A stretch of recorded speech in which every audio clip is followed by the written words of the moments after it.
Hello, greetings to every one of you, and welcome to our today's class. Have a sit down with me, so God will, Yakum.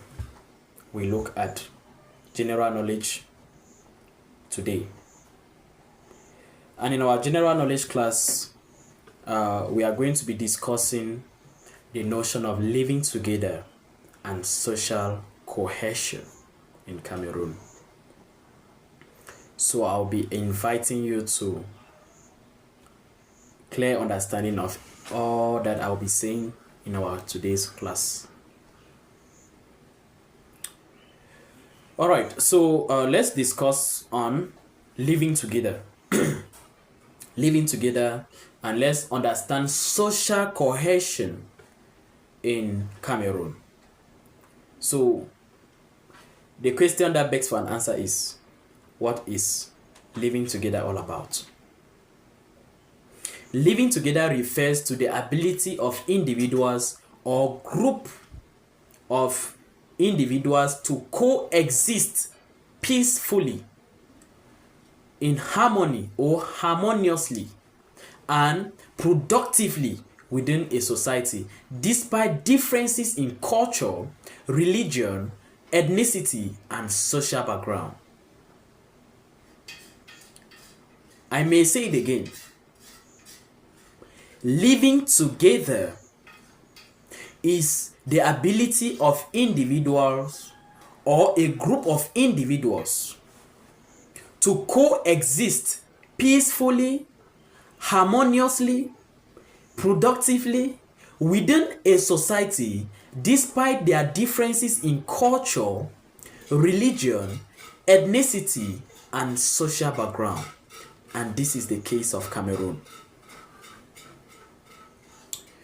In the context of Cameroon, living together becomes significant given that Cameroon is very diverse, linguistically, culturally diverse.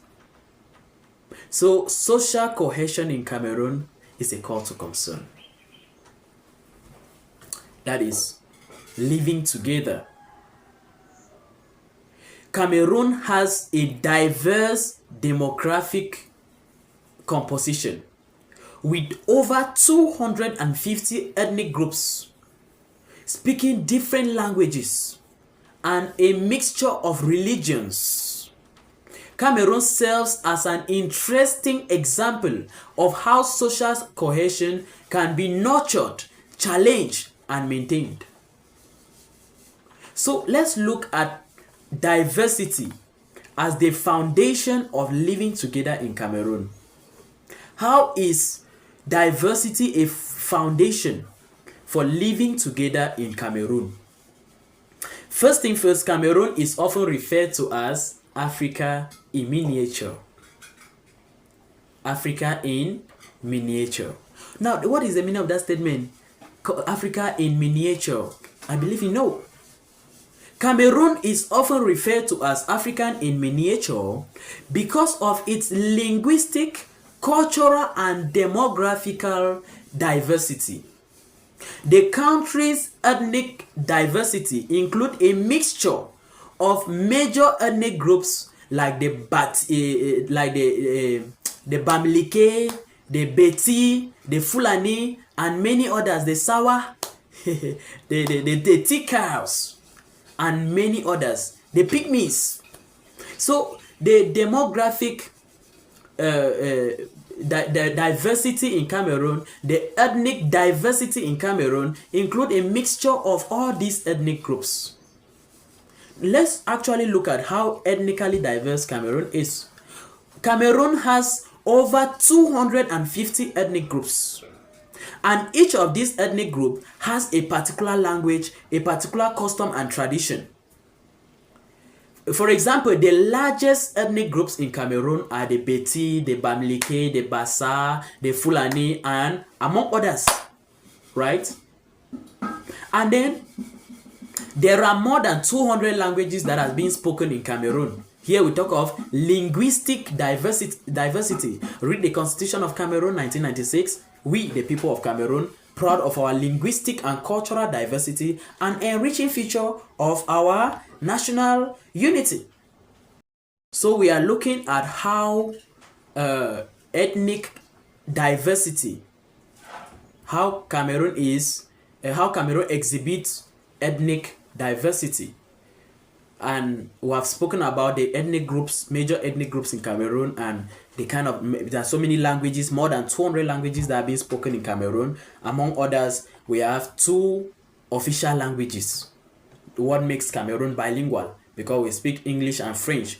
A colonial legacy from the colonial period under France and Britain.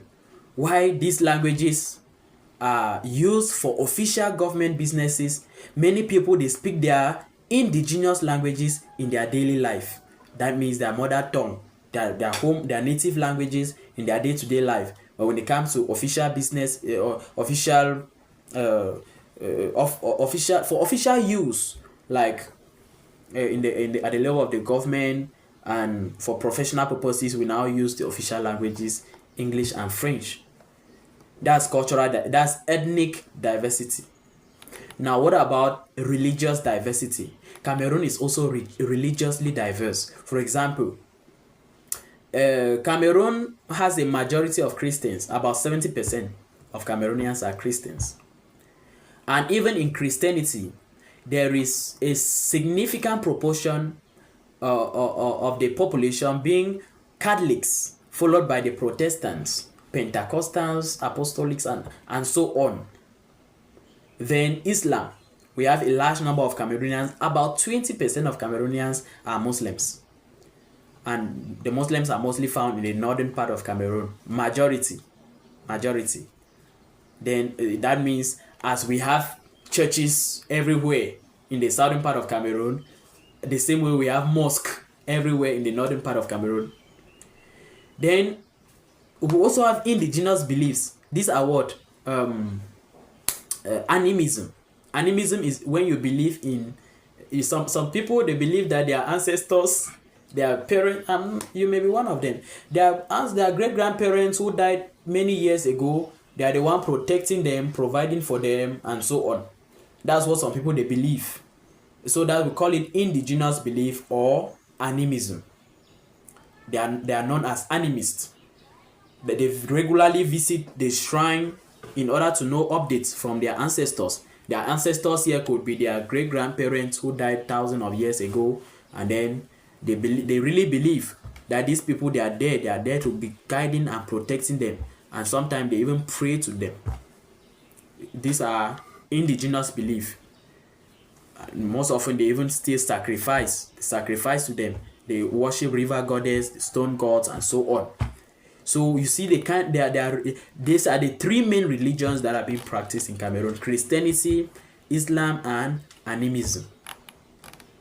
And before, in the colonial days, before the coming of, because Christianity is a white man's culture, or is the white man's religion. We remember the Europeans, when they came to Cameroon, they introduced Christianity. Before then, all Africans, they were animists.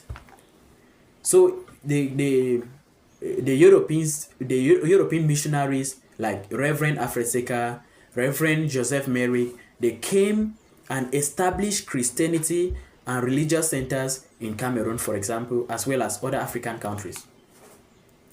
Now, after looking at all this, how culturally diverse is Cameroon? We have cited that there are a lot of ethnic groups. There are so many, about 250 languages are being spoken. We are culturally diverse. We are linguistically diverse, and our constitution confirms this in its preamble. So now, what have the government done? What is the role of the government in promoting unity in this kind of diversity? The government of Cameroon plays a central role in fostering national unity and ensuring that the diverse population, they live together in peace. This include, we look at the legal framework, government policies, and practices that are being designed to promote inclusiveness and peaceful coexistence or cohesion. Number one is the official language policy. Cameroon is a bilingual country where French and English are official languages. The bilingual system is enshrined in the constitution and is a key tool in promoting national unity. The idea behind this is that it will bridge the gap between the two main linguistic groups in Cameroon, meaning the Francophone majority and the Anglophone minority. And the bilingual nature of the country bridges this gap, and therefore we see ourselves as brothers and sisters. When you go to an office in Cameroon as an Anglophone, if the person in that office is a Francophone, the person will not send you to a different office simply because you are an Anglophone. Even if the person is a Francophone, you see the person struggling to entertain you in the poor English that the person knows. So that's a way of living together. So in any office in Cameroon, they are ready to serve you both in English and also in French. Now, before we go to the second, let's look at the challenges that we face due to our bilingual nature, right? What are the challenges that we face due to our bilingual nature? Despite the constitutional commitment to bilingualism, the effective implementation of bilingualism policies, there are still challenges like disparities between the French-speaking and the English-speaking regions in Cameroon. In terms of resources, access to education, government services have sometimes led to tension, notably the Anglophone crisis. Those who are in the northwest and southwest part of Cameroon, for example, there are days they don't have access to education. There are days they don't go to school. Why our brothers and sisters in the other part of the country are going to school daily, or they have access to other things daily. And you see, so here now, here we talk of disparities. That's just an example. Now another government program, another government integration program to foster bilingualism is the fact that the president of the Republic of Cameroon created the National Commission for the Promotion of Bilingualism and Multiculturalism through his end of year speech in December 2016, which went operational immediately in January 2017. The National Commission for the Promotion of Bilingualism and Multiculturalism, CNPBM. This body aims to promote culture and bilingualism, multiculturalism, and national or social cohesion, living together. This commission is tasked with reducing ethnic and linguistic tension, encouraging social integration, and ensuring that citizens of all linguistic and ethnic background they feel represented and valued. This commission is further divided into 3 departments. In this commission, we have the Bilingualism Commission to ensure bilingualism, we have Multiculturalism Commission, and then we have Social Cohesion or Living Together Commission. These are the 3 commissions. And the president of this commission is our famous former Prime Minister, Peter Mafanyi Musonge. We also have the fact that we have cultural celebrations in Cameroon. Cameroon celebrates national unity through various cultural events. And it's a way of, we have cultural celebrations that take place in the various parts of Cameroon, where in some cases the government is even invited, or some state officials, or even the Minister of Art and Culture. is invited to some cultural festivals, and sometimes he is represented. So those are efforts that are being made towards social cohesion, promotion of culture, promotion of linguistic diversity. So it is a core of concern that we should consider. We should take the fact that we are culturally diverse as a pride, as an opportunity. We should see it as a blessing and not a curse. So now, I also like to analyze the fact that some of us, or some Cameroonians, we see social cohesion, we see diversity as a barrier or a challenge to living together in Cameroon. So we just feel like the fact that, for example, when you look at Nigeria, they are the same kind of people. As a matter of fact, they have a particular language that is being spoken all over the national territory. They feel like we are the same people, we are the same kind of people. But in Cameroon, for example, you and the Bali man, you are not the same. You know very well. This is one of the things that promote intertribal war, because you know that the Bafut man is not your brother. Yes, you know that the Wondo man is not your tribe person. It's not your country person. You know that your Bamileke man is a businessman. So you feel there's not really we need to promote a sense of belonging.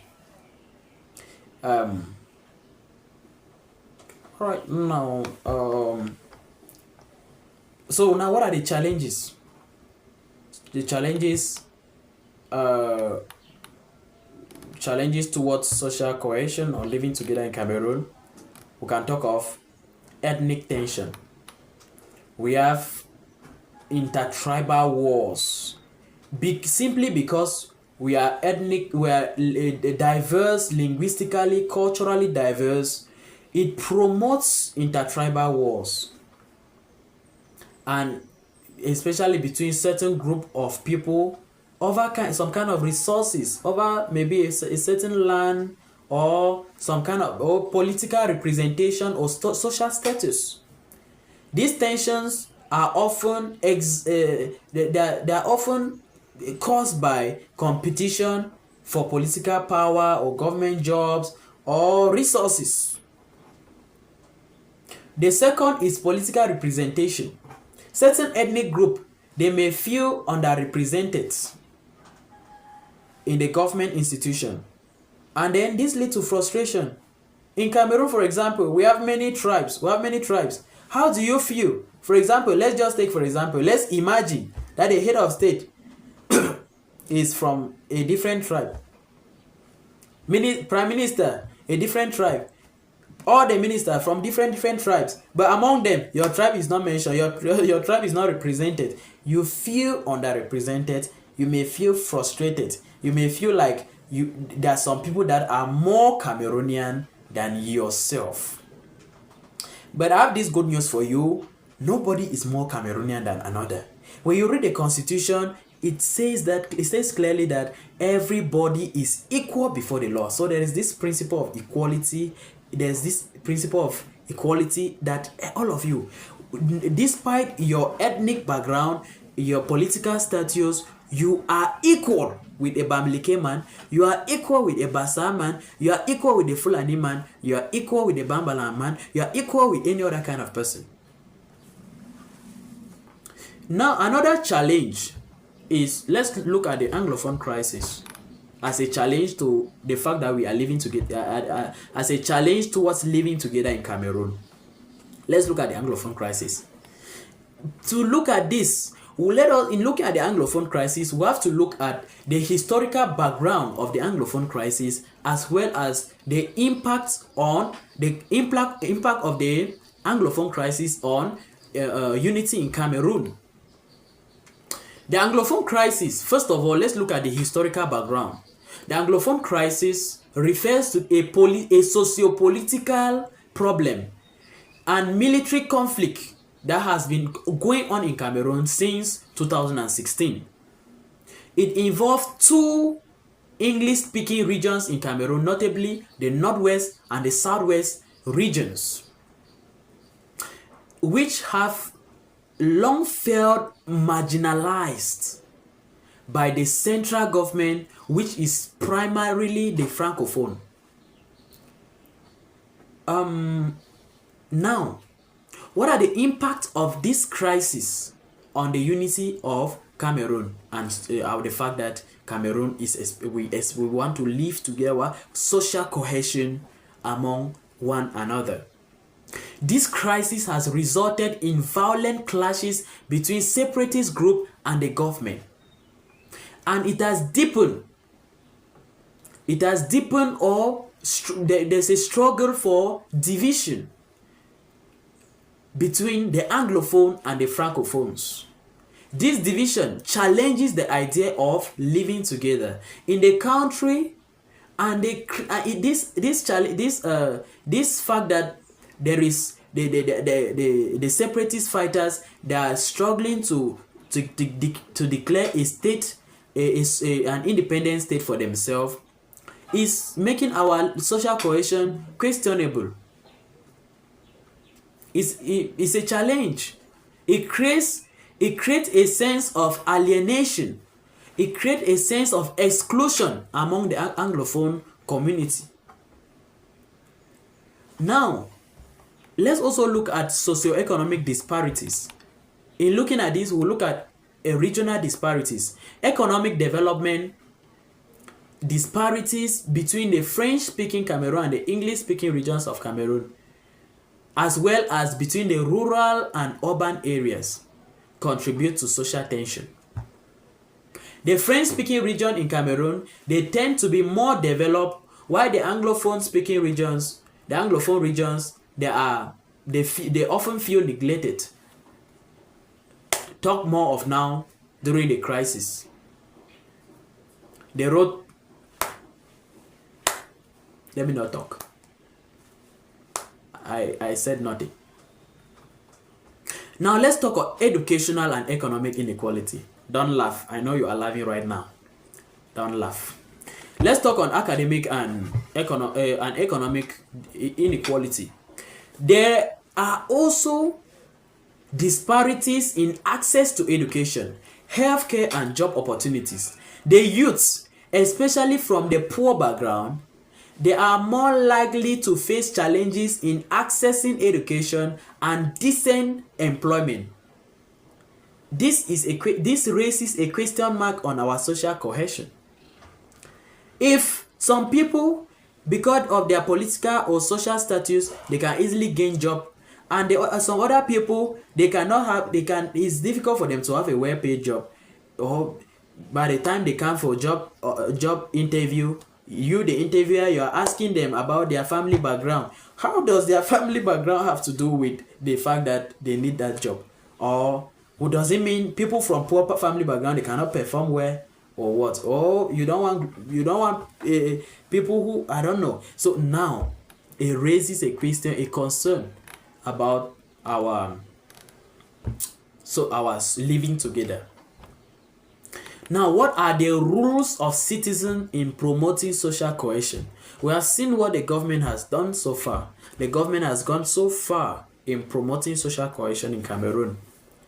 Even there's a recent law against hate speeches due to language and tribes. Now, there was a time it was very rampant. You see an Anglophone, you are laughing and saying Anglophone. If you say that now to me, I'll drag you to the courts, and you will start explaining what's the meaning of Anglophone, because this law prohibits you speaking ill of a particular tribe or a particular group of persons, or speaking ill at someone because of the language the person speaks or the tribe the person is coming from. These are also efforts that the government has taken to avoid the problem of. Now, what are the rules of the citizens in promoting social cohesion. The citizens, they have a role to play. The citizens, they have to promote tolerance and respect. That's inter-ethnic dialogue. You as a citizen, let's say you are a Basa person, your neighbor is a Bamileke. Why do you wake up in the morning, you pass the Bamileke man without greeting? But now, for example, someone complained to me recently that vous les anglophones, vous êtes même comment? The person was saying that he is the only francophone in the camp, in the compound where he is living, where he is renting. The rest are anglophones, but the anglophones, they only talk among themselves. They only talk among themselves, and nobody wants to associate with him. I pointed at him and I told him that he's the problem, because I don't know anglophones to be those kind of people. I have someone he will wake up in the morning in Yaoundé and he'll be greeting everybody, all the neighbors. Bonjour, voisin. One day the neighbor shouted at him, bonjour, pourquoi? Tu me salut, pourquoi? What do we have in common? You are greeting me, why? The guy had to start apologizing that way. Bonjour pour rien. Nothing. You did nothing. Well, sorry. So, you need to associate, first of all, in your neighborhood. Like, you associate with others despite their tribe. As a result, you get to even know more about people, other tribes. Let's encourage intertribal marriages. Because by the time you, a Bamileke person, you now go and get married to a Basa man now is even if you people have once had a war, intertribal war, from the time you get married to someone from a Bamileke person, the Bamileke people now, they become your in-laws.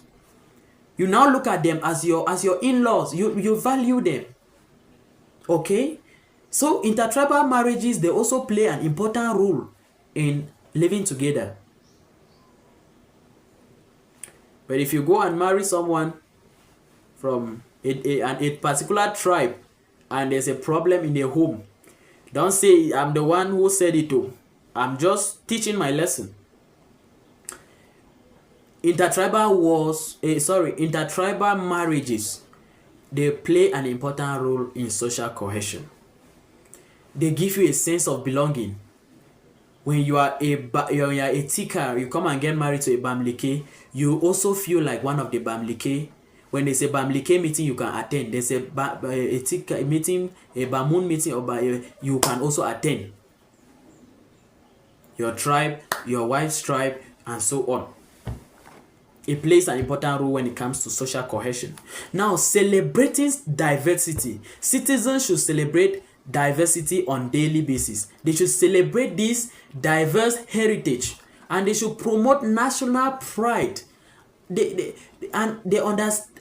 Cameroonians, they must move away from viewing their differences as barriers, and instead see this as a source of strength. They should see their differences as an opportunity.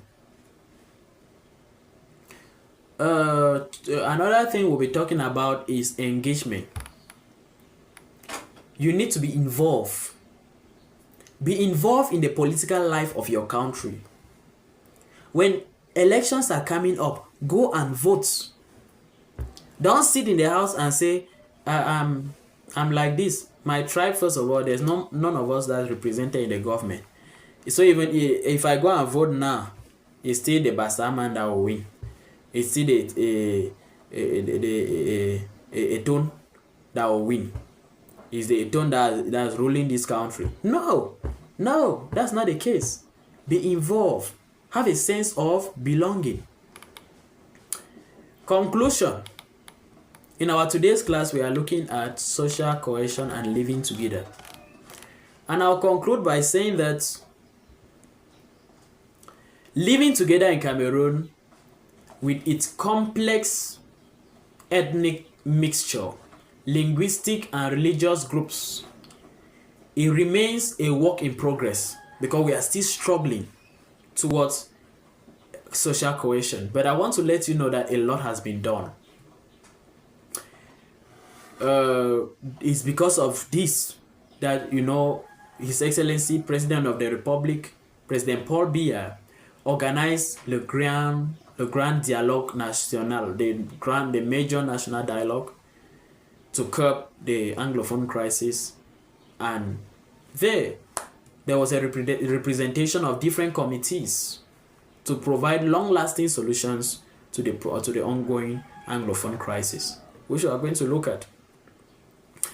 Now, why the country's government is made up significantly of the government has made significant struggle to foster national unity through policies like bilingualism, promoting multiculturalism. Challenges such as ethnic tension, Anglophone crisis, socio-economic disparities continue to pose threats on our social cohesion. However, the foundation for living together is strong, and the role of both the government and citizens is crucial in overcoming these challenges. By emphasizing mutual respect, celebrating diversity, promoting inclusive development, Cameroon can move towards a more harmonious and cohesive society. Social cohesion requires the concerted effort of all the stakeholders. The stakeholders include the government, civil society, and the people, working together to build a more united and prosperous Cameroon. Thank you for taking the lesson. See you in our next lesson. Bye.